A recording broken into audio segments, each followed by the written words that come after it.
So what those weather supposed to do being so kind of are ahead of the curve? Is it gonna snow all week? Some snow tonight into tomorrow morning, but the more is going to be on Sunday. Well, that's what I wanna know, how much. We'll call the meeting back 4 to to 5. order, and there was no decisions made in executive session. Is there a motion to accept an emergency medical or management performance grant from, where is it from? KDM. KDAM for use of wages? Is that correct? Okay. So moved. It's been moved and seconded. All in favor, say aye. Aye. All opposed, same sign. Motion carries. Thank you, gentlemen. Thank you.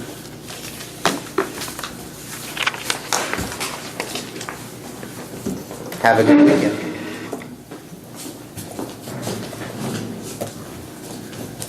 Cody, I think we're ready for you. How are you this morning? Oh, I'm doing good. Is it falling pretty bad your way? It was. It was pretty bad on the eastern side of the county. I told Scott, I was like, well, I'm on my way. I'll hurry as much as I can. I was like, there's no hurrying today. So, yesterday, Deputy Helton hit a delineator with his pickup and tore up the side of his pickup, one of the Dodges, the 2014 Dodge. I turned it into insurance. We'll see what they're going to do about it. But he was supposed to be looking for somebody who was laying in the ditch, and he was driving, looking in the ditch, and those on Highway 161 they have those green posts with the diamonds on them, and they're dang near right next to the road, right on the edge of the road, and it sideswiped down the side of his pickup. I just wanted you guys to be aware of that. Because we're still using it, so you're going to see it drive around with the scratch and stuff down the side. Once you know what What's your happened. guy in the ditch? It was seismographer, laying down, digging a hole, putting his stuff down is what it ended up being. So, but somebody, instead of checking it out more, called us, and we sent somebody over there to check it out and hit delineator. It is the pickup that is scheduled to get rid of in 2019. So when I get back from the insurance of what they're going to do, or what they offer to do, or whatever, and we get estimates and stuff, I'll come talk to you gentlemen again and see what we want to do about it. Like I said, it is the pickup that's going to go out of service in 2019. Which brings me to the point of, I did the bids on the pickups, and I can get those down to Scott if you guys want to look at them. But Yost was the lowest again on the new pickup. So with this in mind, with having this and knowing it's going to have to go out of service to be fixed if we got to get it fixed, but we're getting rid of it. Like I said, don't know where we're at yet until we talk to the insurance company what we're going to do. But I'd kind of like to order the pickup a little bit earlier. I know you're missing a third commissioner, but I have the money in the equipment reserve to pay for the vehicle, and I'll have another bunch of money moved in 2019 whenever they move that money.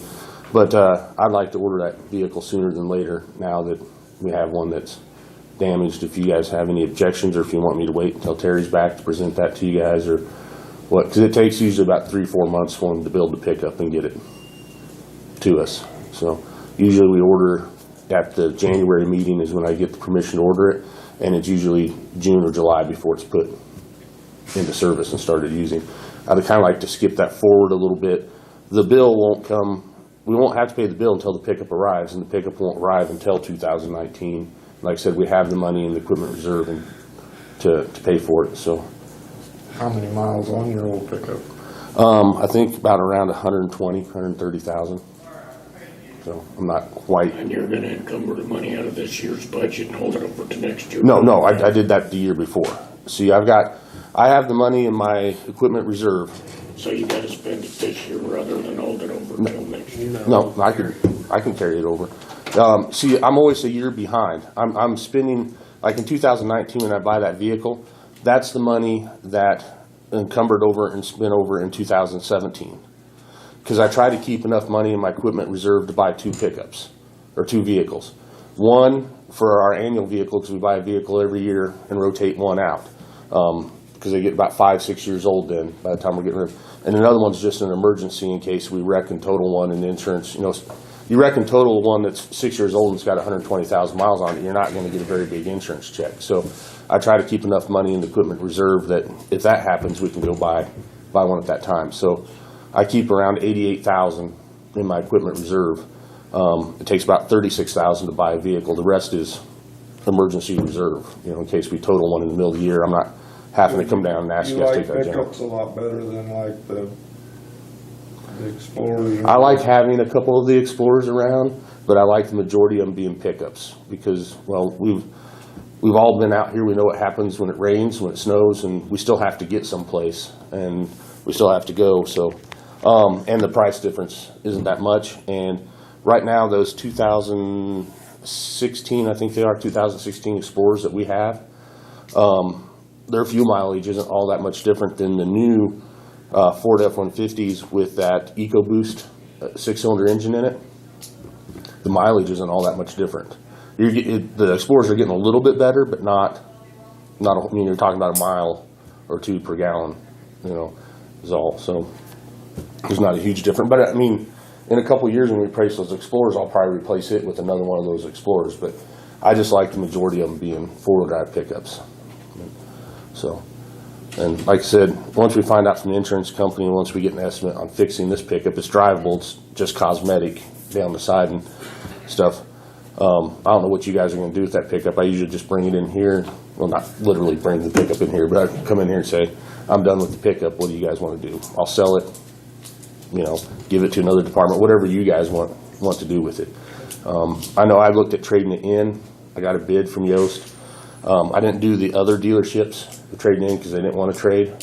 But I did one at Yost, and essentially I think we could sell it at an auction price higher than what they give me for the trade-in. That's, like I said, that'll be your guys' decision. I'll just bring it in here and say, what do you guys want to do with it? Just for my own information, are they special built? Mm-hmm. They're, I mean, they have a heavier brake package on them. They have extra skid plates on the underneath, and the interior is a little bit different than a standard vehicle. Like on the Dodges, all the Dodges that year, the shifter's in the center. These have them on the tree, and there's nothing in the center. We take out our radios and we sell it. The vinyl isn't even on the floor. It's just a metal hump right there. There's no center seat or anything. You can go to a Dodge dealer and order one and replace it and put one in there, but the way we order them in from the factory is just a spare thing in the center. But that's the only thing that's really special on them is the extra skid plates and the heavier braking. Well, I heard Terry make a comment one time, the seats are different. So. Yeah, the seats are different. Yeah, so so you can fit all the radios and everything in there. Now the new Fords, we only have one of them. It's the one I drive, which the new vehicle we order will be one of these two. Ford makes a special police pickup, and that's what we're starting to buy. And it's got a few other extra things, mainly in the wiring harness for wiring in the radios and the equipment and stuff like that. But yeah, they're special in the fact that they got the plain Jane. Usually what it means is they have the upgraded engine, transmission, and drivetrain, but they have the plain Jane interior and you know, just the work truck amenities, but the upgraded engine and that's interior. why it takes quite a few months and you have to order it. Yeah. Okay. So if you guys are fine, I'd like to call Yost and tell them to get ordered because it takes a couple months. If you guys would rather wait until Terry's here, I can come back next meeting. It's up to you gentlemen. I think they could do it, but I think they need to know. No, what needs to happen is you need to come back with all of your bids. So That's they what I can be mean. That's what I was going to Yeah. say. Is Yeah. you need to Yeah, have- I wasn't planning on asking this meeting except for we wrecked a pickup yesterday, so I didn't have everything put No, together. no, but- that's fine. But, That's fine, but no, all bids need to come down here and need to be reviewed and then final decision made. okay. Okay? That sounds great. But that's the only thing that I have in that. If I could have some executive session to talk about prisoner medical, is that fine? How many minutes do you think you need? 5. I just got to.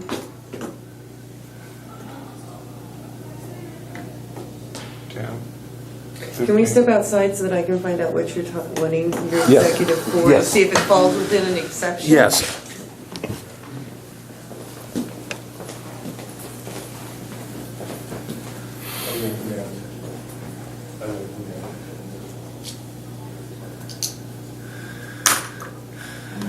I'm going to go if he calls for an executive session, and I'll ask you for, rather than just wait.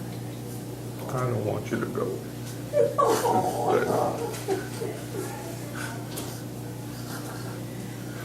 Just wanted Eddie to leave.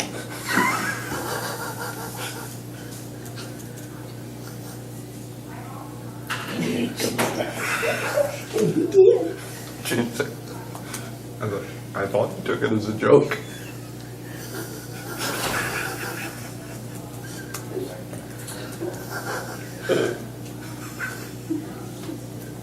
If you sleep downtown, you're not telling him I heard enough of you this year.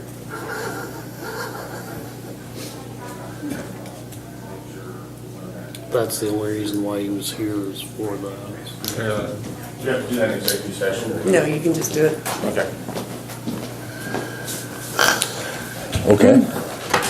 I guess, I just wanted to let you guys know, we had an inmate, that had a medical issue that's gonna rise in significant amount of hospital bills. We have yet to get those hospital bills. When they do arrive, I'll be working with the company that we work with to get the best medical rate we can on what we owe. But it's probably gonna be a significant bill. You just wanted to give them a I heads just up. want to give you a heads up.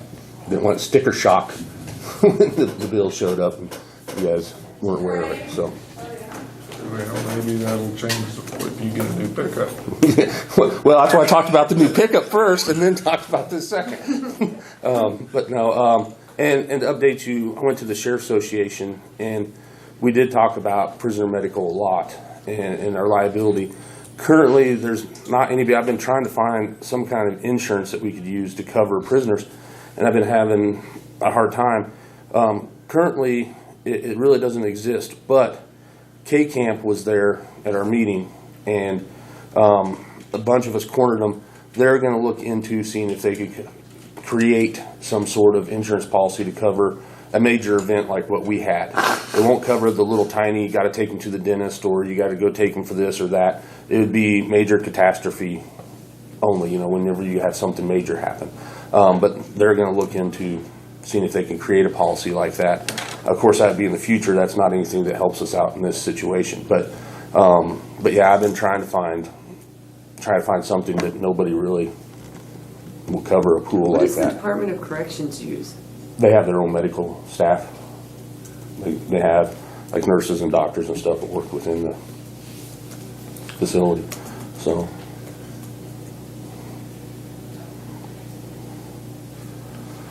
So what do we do if this is just come out of general?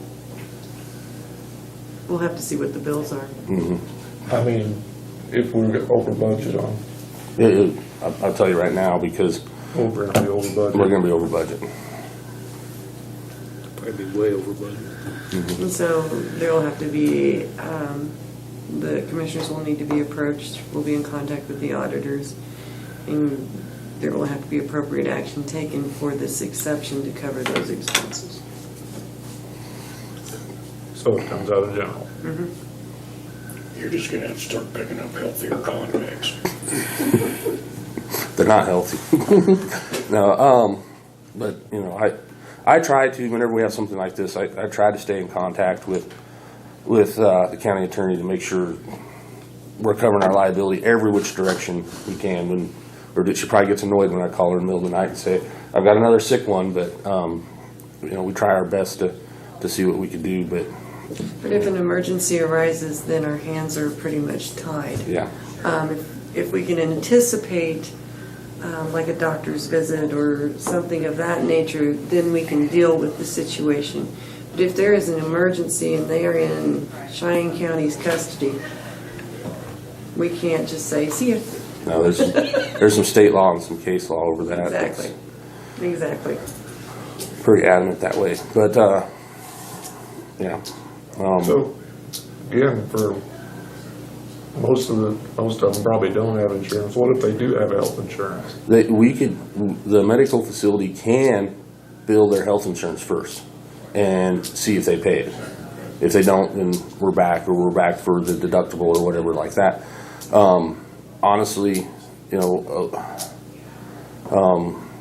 a lot of our prisoners that don't have any health insurance. I figured And if that, they but- do, if they're on some kind of government assistant insurance, when they're arrested, that becomes invalid. So that's kind of, so if they're on Medicare or Medicaid, it's invalid when they're arrested.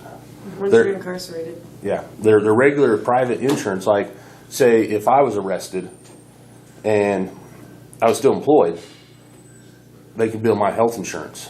But if I was on Medicaid, it ends the moment that I was arrested. So,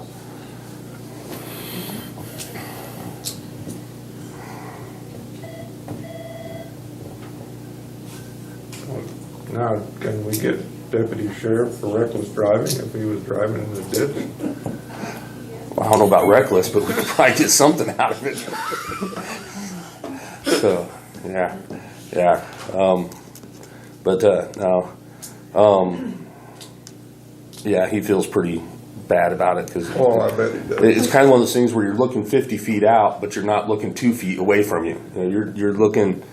You've been told somebody's laying in the ditch. That's what you're looking for. Well, So, and that's the And thing. then there's a guy You- working in the ditch. Yeah, Yeah. but you've got someone just driving by and call into dispatch saying, hey, there's someone in the ditch, and you're thinking that someone's hurt. So, yeah, and like I said, if you've ever been down 161, those green posts with the yellow triangles, they're right up there, and there's no Some of those shoulder on ditches it. are- Yeah, there's no shoulder, so it's just right there. So, he's looking ahead, and I'd rather he hit that than go off the side. yes. So, but Well, okay. the only other interesting thing I have is right now they're working on a bill. It is not law about the cattle out issue. I don't know if you guys are aware. We've had a lot of cattle out this year in Cheyenne County. We've had a lot of accidents involving cattle, and it's not just us. There's really nothing we could do. It's not a crime. All this stuff. They're thinking of passing a law to make it a crime to have your cattle out habitually over a certain period of time. They haven't got the details worked out, but that's something new that will be coming in next year. And I'm sure us being a agriculture county, it's probably going to affect us quite a bit, one way or the other. So, depending on how that law is written, I could see a lot of livestock owners supporting the law if it's written right. If it's written wrong, I could see a lot of them not liking that law. So you guys might be approached about that because some of the language may or may not include you guys, the commissioners, making a decision on what is reasonable for cattle. Is 3 times in a week too much? Is 3 times in 20 days too much? What have you. So Well, that would have to be defined by the statute. yeah. I'll tell you what, if you got a neighbor that doesn't like you, he's gonna call every time there's a calf with his head stuck through the fence. That's what's aggravating Yeah. about that kind of law. Yeah. Or is it going to have to be verified by law enforcement? Yeah, and that's what I mean. They're writing it, so we don't Yeah, know. there's a what- lot of unknowns. A lot of unknowns, but like I said, it's just something politically I think you guys you need to be aware of, because as it starts hitting livestock owners through their associations and through magazines, High Plains Journal, once it starts coming out, it's going to be political for all of us. Everybody sitting at this table is going to be involved in those discussions, so I just kind of want to give you a heads up about it. And they'll put an article in the paper. You wanna wait until? Let's wait until they make some decisions on what they're doing. It just, Right. I'll try and keep. yeah, Thank you. so, yeah. So. I don't have anything else if you gentlemen don't have anything for me. Thank you. I'm just a bundle of good news. Did you get your building over there done? Still working on it. It's mainly done. I'll talk about it later. See. How are you? I'm good. How are you guys? Would you like to visit with us? If you have a few minutes. We do.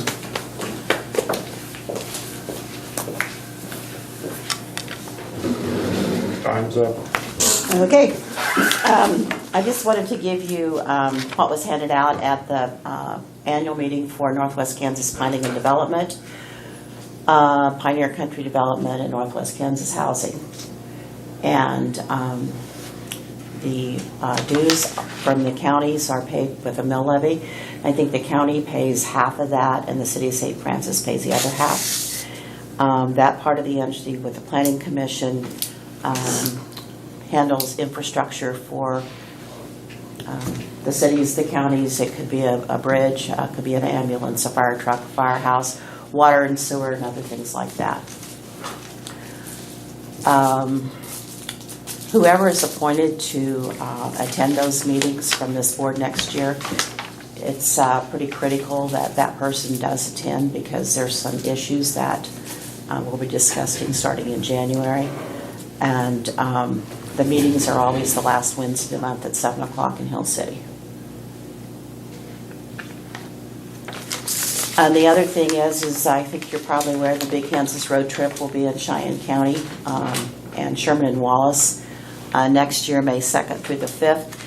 And here is the booklet from last year. If you'd like to kind of look at it, we'll probably have the same format. The same person will be doing this. And then here's I think for ads if the county would like to do something. I will be doing a Cheyenne County page. It'll be on this one, which is page 3. The Land and Sky Scenic Byway will have the back page. And I don't know of anything else that's been spoken for, but I felt that this placement would be good for Cheyenne County. I think Sherman County is probably going to do this too. So I don't know if you want to write an ad or not, but just want you to be aware of what's going on, and hopefully it'll be a wonderful thing for the county. We'll have a lot of people coming in and spending some money, and I think it'll be good. And it's great that we have an opportunity to do that. And I have had last month, probably 3 entities come in to the office, and we have a business plan notebook that people start thinking about starting a business that I give to them. And so they're working on their business plans. So we'll see how that goes.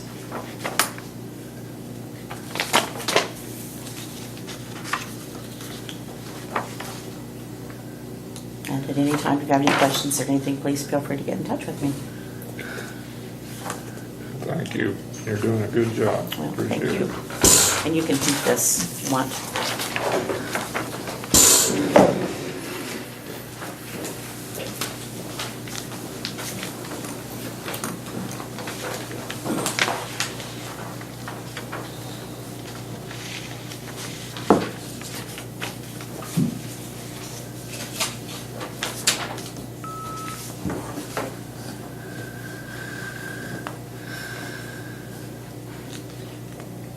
Do you have anything else, Scott? Nope, well, I think I move we adjourn that. There's a motion that we adjourn. Moved and seconded. All in favor, say aye. Aye. Opposed, same sign. Motion carries. I think this is the fastest way we're gonna hire. Yeah, we got a Everything on vacation. Got a good commissioner. You did